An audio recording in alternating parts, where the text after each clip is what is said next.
Hi there. You're watching for BassPlayersOnly.com, and I'm Andy Fuchs of Fuchs Audio Technology. Thank you for having me, John.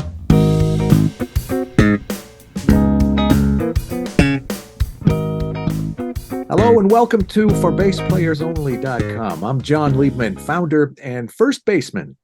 You know, a lot of people think they're too old or it's too late for them to learn how to play an instrument. So I created ForBassPlayersOnly.com for adults who want to play bass because I believe you're never too old and it's never too late to experience the joy and the pleasure of making music. ForBassPlayersOnly.com, let's play bass. My guest this week is Andy Fuchs, founder of Fuchs Audio Technology in New Jersey, a company that's known for making high-quality amps, speaker cabinets, and accessories.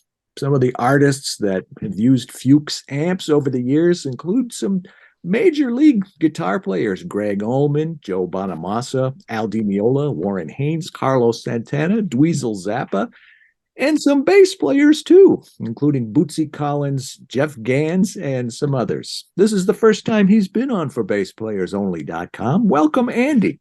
Greetings. Thanks for having me. Thank you. I want to start with your initial exposure to music. I know you had kind of a neat upbringing. Your parents were both musicians. They had a music store. So tell me about those days and specifically what attracted you to the bass. Well, I started out literally, in a carriage in the corner of the store. My parents ran a family-operated business. Both of my parents were teachers. We had local high school kids that took care of the cash register and the counter while my parents were teaching. And I grew up in an environment as far back as I can remember that was always filled with music of one kind or another. Both my parents were well-schooled musicians. They both wrote music and read music very well. And they were firm believers in if you're going to do it properly. So I learned along the way. I played flute for a while. When I got old enough to work in the store as a kid, I'd spend time with, a Mel Bay book or an Alfred book, and I would, learn how to finger chords and things like that. And I eventually became pretty good. And by the time I got to middle school, my best friend for many years, who, I've known him since, I don't know, we were 5 or 6 years old, Steve Tomachek, who was a drummer, said, "Hey, we're going to put a band together." At the time, I was playing flute, and lo and behold, we played a lot of Jethro Tull. And when I wasn't playing flute, someone said, "Why don't you pick up a guitar as well?" And by the time I was a teenager, 17 or 18, circumstances kind of turned around and I ended up getting my first gig. I was able to drive by then, as I recall, and a friend of my father's called in a panic on a Saturday late afternoon and said, "My bass player was in a car accident. He got rear-ended and his equipment was in the trunk and he's fine, but he can't play the gig. You know anybody?" And my pop yelled down the hallway and said, "You want to play a gig tonight?" And I went out and played bass for a polka band of all things.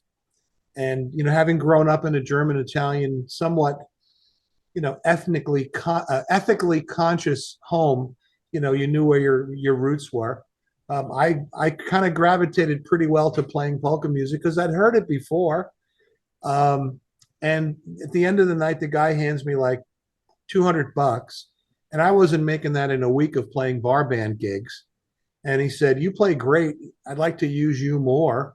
So the poor guy with the wrecked car lost his gig, and I became the bass player.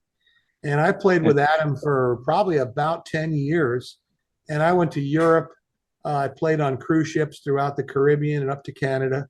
And I kind of cut my teeth on working in the club date industry because he also did weddings and dinner dances and things like that. And that kind of got me into playing. And I played bass, the better part of 20 years. After I got married and moved to New Jersey, I got an offer to join an Italian-American wedding band of all things. And we were together about 15 years and we were very busy. We made very good money, and I'm not ashamed to say it put a couple of kids through college and bought me a house. And that was always on bass. And I had started I started playing traditional American club date work. After that band came apart, we decided to part as friends, and I'm still friends with the band members. I started working for a traditional American commercial club date office, doing a lot of high-end weddings, dinner dances, corporate work. And again, still on bass. They had guitar players that were like Berkeley graduates. You know, one minute they're playing like Johnny Smith, and the next minute they're playing like Eddie Van Halen. So I didn't play any guitar around them. But I had, in the meantime, started to, now that I had a house, I set up a workshop in the basement. I started to modify and build effects pedals, and I started to migrate into building amps. And I was buying up, you know, old used $200 Bassmans and $250, you know, garage sale finds, and hot rodding them, turning them into channel switching amps with overdrive and adding reverb and all kinds of stuff like that. And I, in the meantime, sort of returned to guitar. I started to go to open mics and blues jams and playing with some local groups. And I kind of returned to guitar, and I've been playing guitar ever since. So I'm still currently gigging, you know, playing what they call yacht rock. You know, we're doing Beatles, we're doing Tom Petty, we're doing, you know, Little Richard and whatever else, Jimmy Buffett. You know, we're just having fun. It's bar music. I'm on some nights lucky enough to make the money I made, the $200 that I made back in the late 70s. Musicians still don't make any money. But I'm having fun because I've gotten back on guitar, and it lets me take the stuff that I build out to gigs and enjoy them. And what I've done now, coincidentally, since I have bass amps, is I bring along a little bass amp because they are tiny. And I'll mention to a bass player, would you like to try out my new bass amp? And the response has been terrific. You know, 5 and 6 pounds, 300 and 700 watts.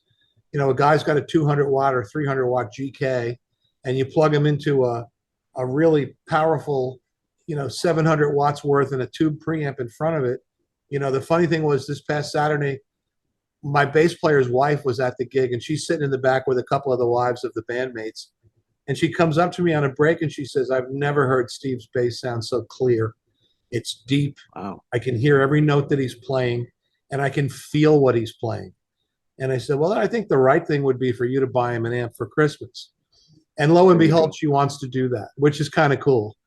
So we're excited about it. It's a new direction for the company. We hope to have cabinets to go along with them. Probably in the next, probably first quarter of next year, we should be in production mode on some bass cabinets. I'm working with a dear friend on some designs that are small and light and loud. Probably. All right, I want to get that. Tell me about the transition, because from what I know about you, you're a tinkerer. You like electronics. You like to experiment. And from what I'm hearing, it sounds like music was really what you were all about. But you know, what about the passion for the electronics and the tinkering and the repairing versus the music? Were they kind of on par with each other? And you know, yeah. How did your company come? How did you end up starting a company like you have? One step at a time, right? My father gets me a job. I'm working in my father's music store, and I thought I was gainfully employed, and they liked what I did. And the next thing you know, my father says, you know, my buddy up the block who ran the local TV store, who was a Korean War veteran like my father was, who was in the Signal Corps like my father was, took me under his wing. And this was 6th grade, so I was about 12 years old. And I started out sweeping the floor and answering the phone and stocking the shelves. And I'm watching him work, and I think he could tell that I was really interested in what he was doing. So he said to me, are you interested in learning this? And I said, yeah, it's really kind of cool to see what you're doing. So the next day I come to work, and this is after school. You know, I walk home from school. It's like 3:30, and I work till dinner time, which is in my house 6 o'clock. And I'm a block away, so I can work till 5:59 and run home. He comes in the next day with a big milk carton full of books, and they're Army and Navy government electronic manuals. And at the time, they were filled with vacuum tubes. And the Grantham series? Was it the Grantham series? You familiar with that? I don't recall, honestly. I mean, they said on the front, you know, U.S. Navy electronics, you know, level 1, level 2, all these different Yeah. certification levels. And the one thing that put the fear of God in me was he said, if you're going to do this, you want to do it right. Because if you don't do it right, it can kill you. And if that's not motivation, I don't know what is. Uh, so he was very insistent, not only did I learn to use test equipment properly, not only did I respect electricity, and I got my share of shocks and soldering iron burns along the way, but when you get zapped by a picture tube, that's 20,000 volts, even though it's not very much current, it wakes you up. So I'm working in the shop maybe a year or two. By time I finished, I guess, middle school, so that would have been, 3 or 4 years later, actually, I wanted to go to the next level. So I went to what at the time was RCA Institutes in Manhattan after high school. Yeah. I expected to take pre-engineering and eventually go to college, and was disappointed to find out that you couldn't learn this shit in college. Vacuum tubes, we stopped teaching that 10 years ago. Oh, yeah. And silly me, I scoffed at the idea of learning computers and hard drives and stuff. I want to learn guitar amps and stereo amps and 6L6s and all that cool stuff. So I took courses called ET, which were electronic technology courses. And it was diagnostician type stuff, using a scope, using a meter, signal tracing, all that stuff. And coincidentally, I ended up working on 48th Street. Now, the school was on 33rd Street, I believe, right in the shadow of Madison Square Garden. So 48th. I have such fond memories of 48th Street. Oh, well, guess who used to walk up to 48th Street before he took the train home and look in the window and get prices and consider buying all these things? I ended up with a job in the world famous We Buy Guitars. And I spent about a year and a half in there working for the Friedman family. And talk about baptism by fire. Here's a Fender Bassman, it doesn't work, fix it. And no longer did I have my buddy Al at the next bench where I could say, what am I looking for? And the way the store was set up, if you remember, they divided the customer area from the shop area with a gigantic wall of plexiglass. So you're basically working in a fishbowl and hoping you don't blow something up and fill the shop with smoke. And I learned on the job training. And from there, I worked for Sam Goody, which at the time was selling stereo equipment. So I learned to do that. Did some work for Sam Ash, Royal Music in Brooklyn. I ended up at Radio Shack for a while at their East Coast Service Center. I worked for a number of companies.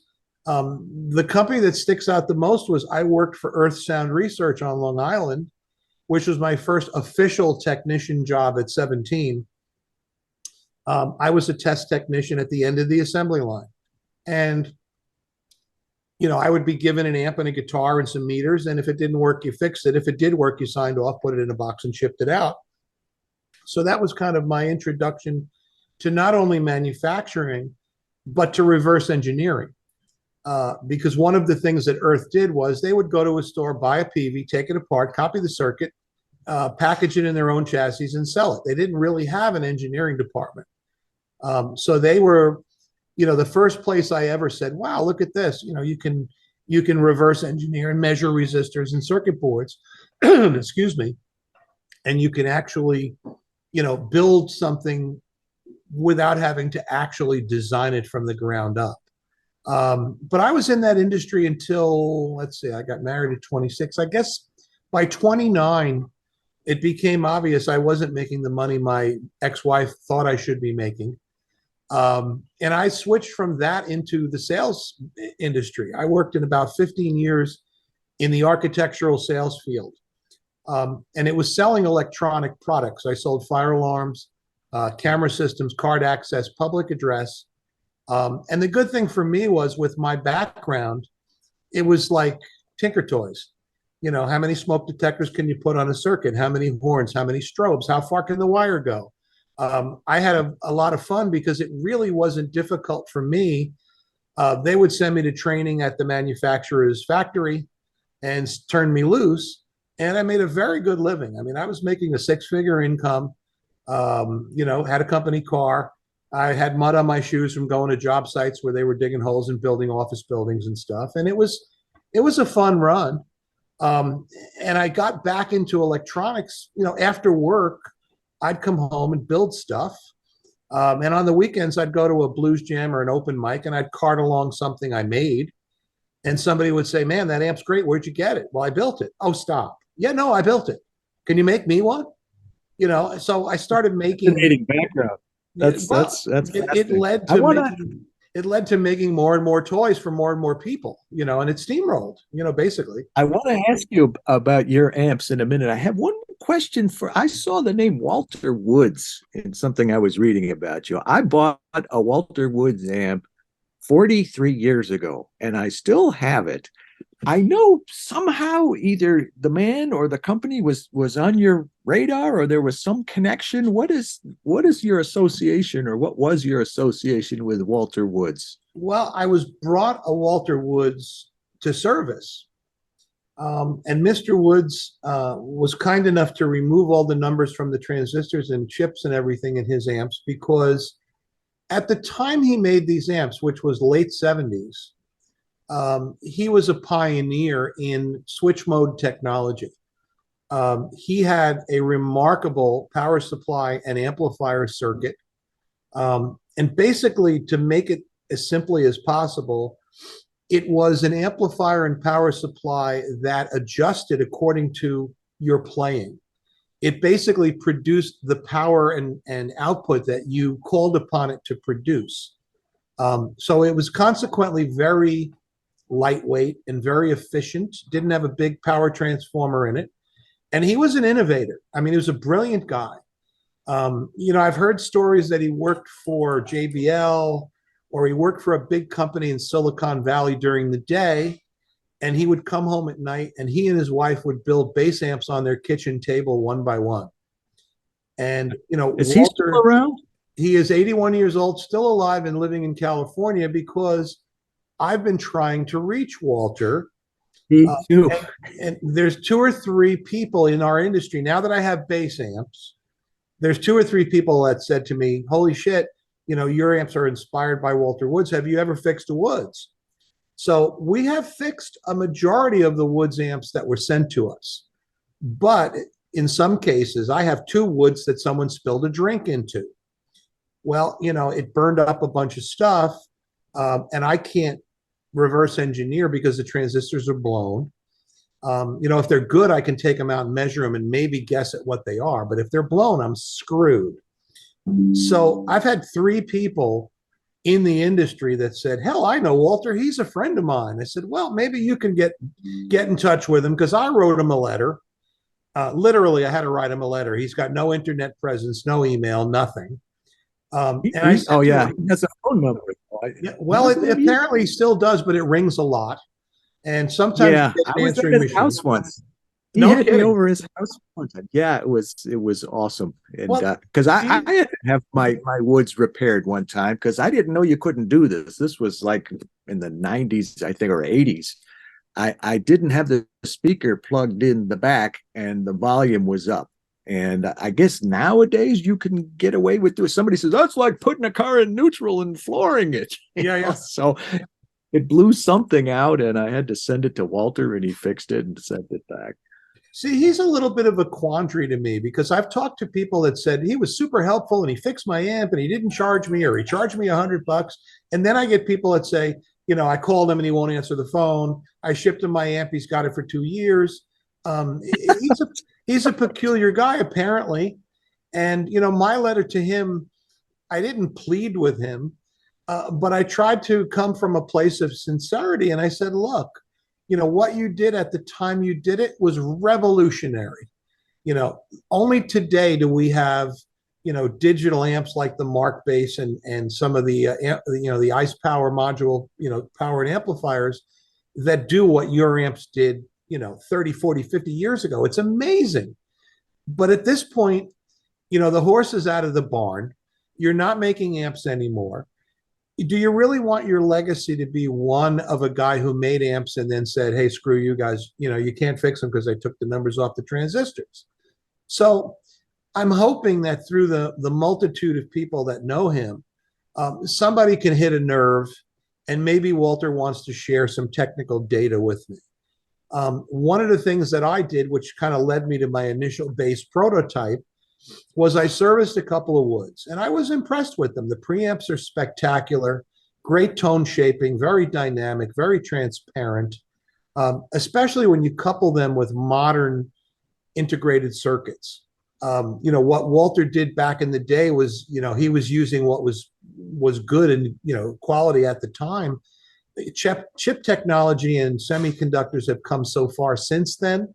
So when you take his circuit and you give it the benefit of modern devices, it's quieter, it's got more headroom, it's got more clarity, it's got less noise. So I took a woods apart, and I got to be honest, the majority of the woods I fixed were dirty jacks, dirty pots, bad connections. There were no actual overt electronic failures, except if you spilled your drink into it. Silly customers that you are. So, there are a few woods amps that are on the shelf that we can't fix right now, and hoping Walter will help. But I did get the opportunity to reverse engineer his preamp.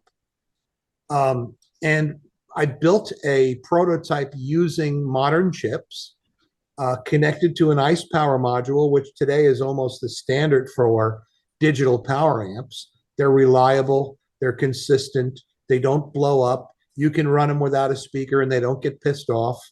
And I connected Walter's preamp to an ICE power module. And as I've been known to do, I marched out to a jam session and said, hey, plug this in. And I had a bass player. His name is Curtis. He's a local bass player, dynamite guy. He said, let me tell you something. When you make this amp, you call me because I want to buy one. And that led to, people talk to people. And I got a community of local bass players that all knew one another, that all got a chance to play this, that were my first built-in customers. I probably sold a half a dozen amps to the local guys that got a chance to play the prototype. And it took, probably a couple of years. I mean, we've been through a pandemic. I went through a divorce. We had a lot of activity on the farm.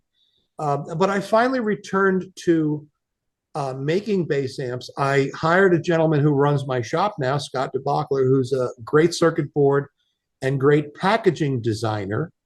And we kind of put our heads together and said, look, let's take, your design and let's put it in a chassis that doesn't require a wooden cabinet, which is a very costly investment in the guitar amp portion. My cost with Russian birch plywood and Tolex and parts and labor and shipping, all of a sudden that's a pretty expensive commodity. So we're building a very small, compact, all metal enclosed amp here, which is very, very efficient to manufacture. Ribbon Like cables connecting everything together.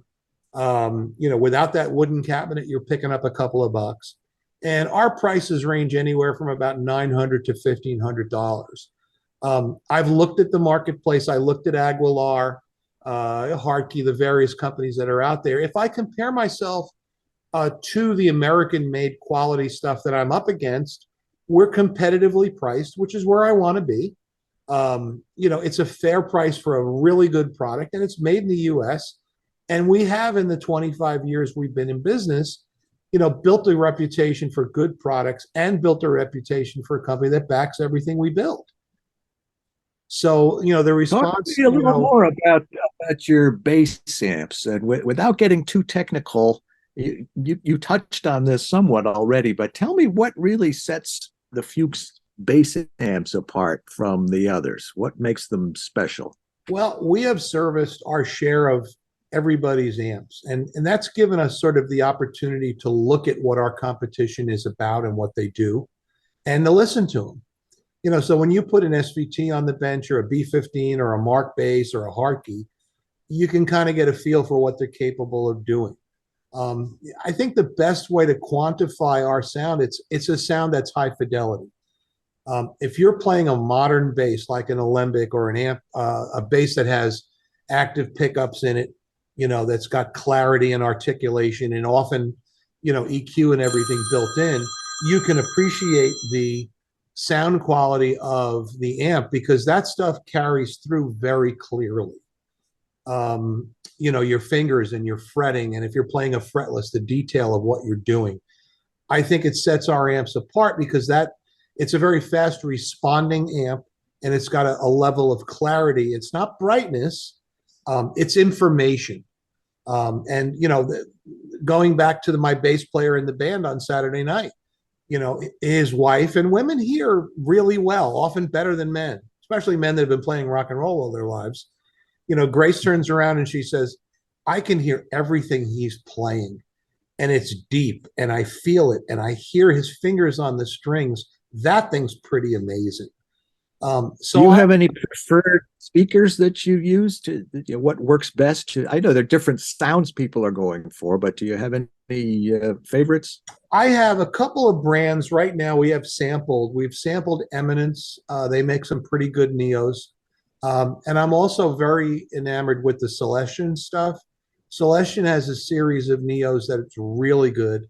I'm playing in my guitar amp, I'm playing a speaker called the BN300, which is a Celestion 12-inch, 300-watt driver. It sounds like the old EV12L, except it weighs like 2 pounds. And it's a surprisingly good guitar speaker, and it's an excellent bass speaker. So, between Celestion and Eminence, we've got to look at, what'll work in a manageable size cabinet and pricing, to be honest with you. I think they're both fairly competitively priced. We're going to build a few cabinets and compare them. The prototype I've been marching around with is 2 Eminence 10s. And even outdoors, it's just, if it's such a thing, it's room filling even outside. I was at a barbecue down the shore, and I'm like, the guy running it said, hey, bring one of your bass rigs. I want to hear that, So I threw it in the car, and I had one of my amps for guitar, and I brought this thing down. Everybody that plugged into it was like, oh my God, even outdoors, you can feel what it's doing. So it's kind of exciting. I'm looking forward to getting those to market. And they're light. For old guys like me, it's a one-hand lift to throw it in the car. Love it. I mentioned Bootsy Collins. I mentioned Jeff Ganz. Are there any other bass artists that you have or that you're recording, or anybody that you can talk about? Well, I sent a couple of samples out. Travis Carlton, Larry Carlton's son, who's a very busy bass player on the West Coast, test drove one of the early solid state 300s, and he liked it. He said to me, frankly, I'm a tube guy.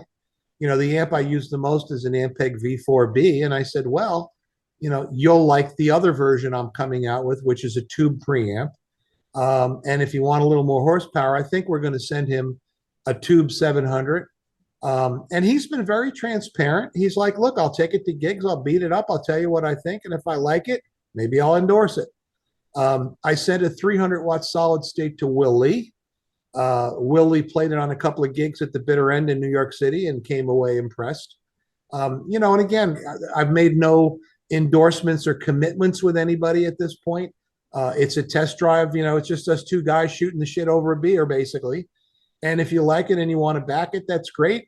If you have other endorsement commitments, but you want to use one anyway, we can figure that out. There are a few people I'm looking to approach.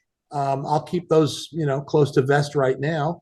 But at some point, I'll be, sending emails and phone calls and seeing who's interested. So are you putting more energy into expanding the line of bass amps right now? You seem I'm sensing like a surge because you've always been guitar and some bass amps, but are you more SKUs, more product for bass amps? Well, yeah, we've thought about some of the we've thought about the future of the marketplace. I mean, I don't know how much more than 700 watts you really need, but there are modules out there. You can use 1,000-watt ice power module, which is crazy amounts of power, but not to say that I don't mean more power necessarily. I mean more amps to choose from in your product line. We're thinking of maybe integrating the solid state and the tube preamp into one unit. So you've got a 2-channel amp, and one channel is your tube style and one channel is your solid state, maybe with a foot pedal to switch back and forth, that kind of thing. That's a possibility. I've got a tube direct box in the works. Ampeg made one years ago that was very popular, and it fell off the marketplace. I don't know that they still make it, but a few friends of mine said, you should have something like that with a tube in it. So I built one for a good friend in a band that I'm in, and he said, this is terrific. It sounds better than my Avalon does. You should put this into production. So lo and behold, that's coming out probably first quarter of next year as well. Great. You'll be at the So, NAMM show in January? I don't know. The pandemic changed a lot. The last NAMM show I went to was in Nashville, and there were tumbleweeds in the convention center. There were not a lot of vendors. The size of the room and the amount of vendors was kind of shocking. The last NAMM, I was going to do a booth share with a couple of guitar people, which makes it more affordable. And hey, you make guitars, I make amps, let's do something together. And in the end, a couple of guys that I was going to work with bailed out. If you have a NAMM show and Gibson and Fender are not there, that's pretty telltale. And the cost of going to California and setting up a booth is substantial. And honestly, I'd rather put the money into product demo videos and social media advertising at this point. I may go to NAMM just socially to network, maybe to meet some distributors for overseas and to see what's going on industry wise. But I think that, the NAMM show at this point, convinced me I need to be there. And if you don't have Gibson and Fender and Mesa Boogie and some of the big players actually going, that to me is a sign that it might be dead or it's on life support anyway. I think they're coming back now, those companies you just mentioned in January. Well, I get regular mailings. Actually, a good friend of mine, Ron Beanstalk, who's an attorney locally, does a lot of trademark work in the music industry. Ron's a good friend, and he's always emailing me, kind of keeping me abreast of what's going on. And I get emails from the NAMM organization. They want to do a thing at the NAMM show. They're trying to woo me. Hey, it's your 25th anniversary of your company. We want to give you a plaque, and we want to put it in the NAMM journal and all this and all that. So they're kind of, trying to find me a reason to come out there, a compelling reason to show up.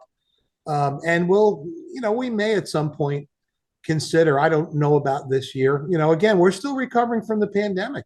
We were closed for, I don't know, 4 or 5 months. Literally, I came in once or twice a week to check the mailbox, answer some emails, check the voicemail. It was a very difficult time. And, we're now getting back up to speed on production. We're trying to recover fiscally. We were lucky to get employee retention money, and there were some government incentives that were helpful to small business, and we're thankful we got them. But you know what? I mean, my time in the shop is valuable time, and it's got to be worth my while to come, to go anywhere outside the shop.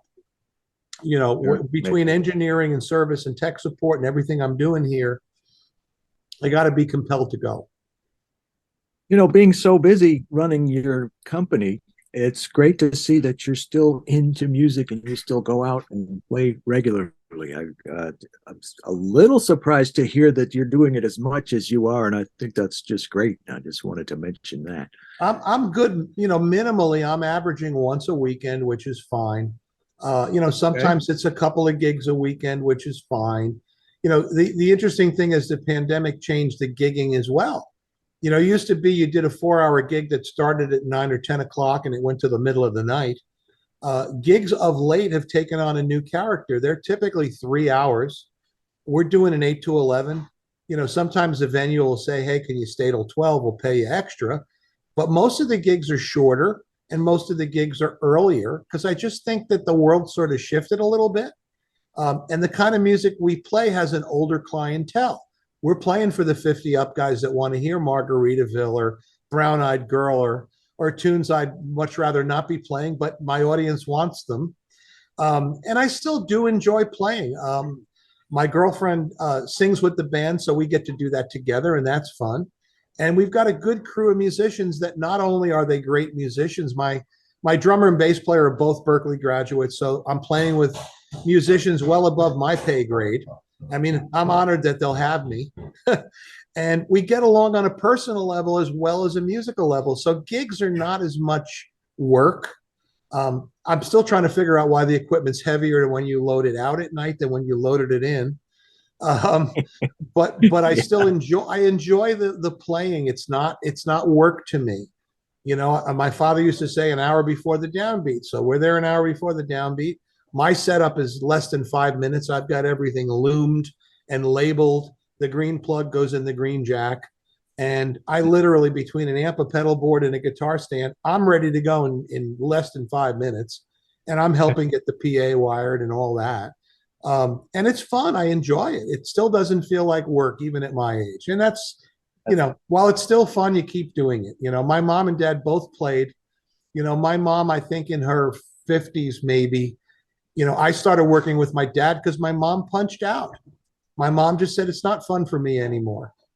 And I started working with my pop playing bass or guitar because mom didn't want to do it anymore. So I'm still What did they having play? fun. What did they play? Mom was a guitarist and dad was an accordion player. Oh, wow. Oh, Hey, yeah. it's something you said a minute ago about your audience. That's a perfect segue to my next question. For Bass Players Only is primarily a bass instruction site. And most of the people that I'm attracting are men in their 50s, 60s, 70s. I had one the other day sign up for my membership. He's 83 years old.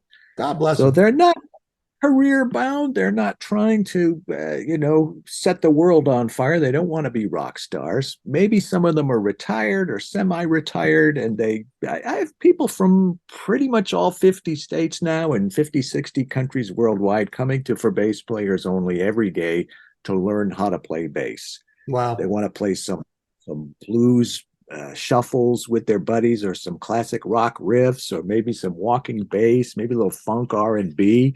And a lot of times when you're 50s, 60s, 70s, the things like arthritis and tendonitis and those kinds of things. And I'm telling you all this just to give you some context, because I want to ask you, you're a musician, what advice can you impart to somebody like that who wants to learn how to play bass? What do you think is important for them to know? Well, what's interesting, some of the open mics and blues jams that I go to, I mean, I've seen people in that age bracket come and play and, kind of, they're a little intimidated. I don't play that well, or I just learned, a few years ago, I haven't played like you since I was a kid, you know. Um, I'm lucky in the sense that, starting in my teens, I mean, it's funny. I said to my son a night or two ago, he sent me a link to some phenomenal guitar music. And I said, I'm so glad I spent 50 years playing guitar, and some snotty kid who's 20 years old just wipes the floor up with me. You have to keep it in context. And what I'm finding uh, for myself, I've reached a point of I've got musical ideas and I have to adapt to my ability. Some of the fast runs, like in high school or in my 20s, where I heard a Demiola or a Holdsworth, or somebody just blazing up and down the fingerboards. I'm kind of at a point now where I have to be a little more selective about what I try and do, because I may not pull it off as well as my mind may think I could. So I think I'm putting out a more intelligent musical product, and my flashiness, if there is such a thing, is in careful note selection. When someone comes over and said, "Man, I really like what you did on that tune," and it wasn't fast, it wasn't showy, it was tasteful. And I did what was within the realm of my abilities. I'm still putting on Voltaren before and after the gig. I'm still taking my supplements for arthritis and muscles and joints and all that kind of stuff. And I do exercises. I have a little dog, and I squeeze the doggy toy until the dog insists she wants it, and I throw it and she brings it back, and I'm back to squeezing rubber balls again. So I do feel it, especially if I spend a lot of time on the workbench during the day, and then I'm off to a gig. Your hands can get tired at my age. So again, I'm cautious about what I do in the course of a day or on a gig, that I don't overdo it. I was scared a couple of years ago, I guess 6 or 7 years ago. I had trigger finger in my left hand, and I went to an orthopedist, and I was very lucky. I didn't play for 6 weeks. My finger was all bound up, and lo and behold, when it healed, my finger went back to normal. But it's pretty scary when you're on a gig and your hands locked up, and you're like, well, now what do I do? I'm too late to start learning slide guitar. Yeah. So yeah, All right. I just my advice would be don't overdo it. There you go. Yeah, I can remember playing a horror that goes on for like 40 minutes Oh yeah. nonstop. And my That's crazy. My Uh, first experience was playing a horror on an American wedding, and the leader came over to me and he said to me, "So you're not Jewish, huh?"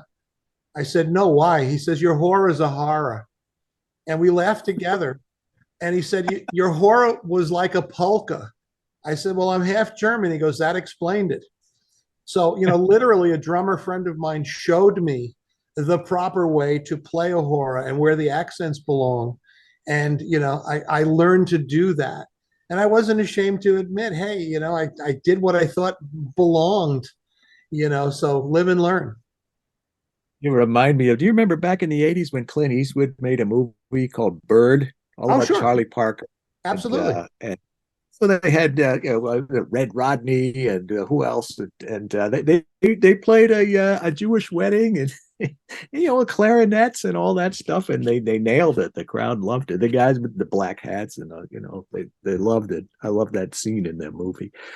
What else, Andy? Anything else that you want to talk about the future for you and or Fuchs Audio? Well, I'm looking forward to the bass portion of the business, expanding what we do, Me too. in terms of market share, obviously in terms of the return on investment for the company financially. It's a whole new market of players. I feel good that I can relate to bass players, as one, not only being a guitar player, but as a bass player as well. So I'm excited about that. We stopped making pedals a number of years ago, and we're looking at potentially getting back into the pedal market sometime next year. And there'll be bass pedals. There'll be some compressors. There'll be some equalization pedals, maybe some bass distortion pedals, and that bass direct box that I mentioned also. That market's become kind of crowded.